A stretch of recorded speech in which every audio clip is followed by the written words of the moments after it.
எவ்வளோ ஒரு இட்லி? 5 ரூபா விற்கிறீங்களா? 5 ரூபா தானா? 5 ரூபாய்க்கே கஷ்டப்படுறீங்களா? ஏன் ஓட மாட்டேங்குதா? வாங்க மாட்டாங்களா? சரி சரி. நீங்க எத்தனை வருஷமா கடை போட்டுட்டு இருக்கீங்க? 5 வருஷமா. எவ்வளோல இருந்து நீங்க வியாபாரம் பண்ண ஆரம்பிச்சீங்க? ஒரு இட்லி 1 ரூபா. 5 வருஷத்துக்கு முன்னாடி 1 ரூபால இருந்து இப்ப 5 ரூபாய்க்கு வந்திருக்கு. டிஃபனுக்கு 1000 ரூபாய். சரி, ஒரு நாளைக்கு இப்ப நீங்க டிஃபனுக்கு மட்டும் 1000 ரூபாய். இப்ப சாப்பாடுலாம் போடுற மாதிரி இருந்தா கூட ஆகும். சரி, எனக்கு ஒரு 4 இட்லி கொடுங்க. இருக்கட்டும், அதை அப்படியே வச்சு சாப்பிட்றேன். நீங்களும் எங்க கூட சாப்பிடுங்க. நான் உங்களுக்கு தோசை ஊற்றி தரேன். நான் சூப்பரா தோசை ஊற்றுவேன்.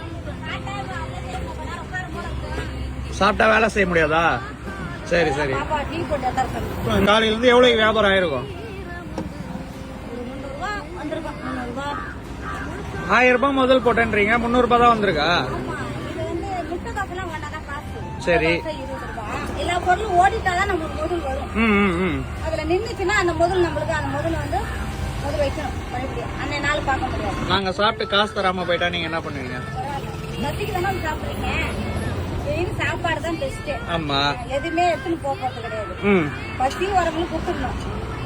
பசின்னு வரவங்களுக்கு கொடுத்துடணும். இப்ப நாங்க காசு தராம போனாலும் உங்களுக்கு பரவாயில்லையா? என்ன 20 ரூபாய் என்ன ஓட போறோம்? ஒன்றும் பண்ண போறது. சரி சரி சரி. இதுக்கே தோசையா ஊத்தி கொடுப்போம் எனக்கிட்ட. ஜிபே பண்றோம். இதுக்கே கவர்மெண்ட் ஷாப்புக்காரங்களாம் வந்து தரமானுவாங்க, அவ்வளவுதான். கூகுள் பே பண்றேன்னு சொல்லிட்டு பண்ணாம போயிருவாங்களா? 3 பூரி 4 இட்லி 50 ரூபா தானா? இதுக்கு 500 ரூபா. புடிங்க. சில்லற வேண்டாம், இதை புடிங்க. இதை புடிங்க சொல்ற. சரி, வரட்டுங்களா? சரி, பொண்ணை நல்லா படிக்க வைங்க. முடிச்சிட்டாங்க, வேலைக்கு போகணும். சரி, அவங்க வேலைக்கு போயிட்டு உங்களை நல்லா பாத்துப்பாங்க. கவலைப்படாம இருங்க. சரிங்களா? வரட்டுங்களா?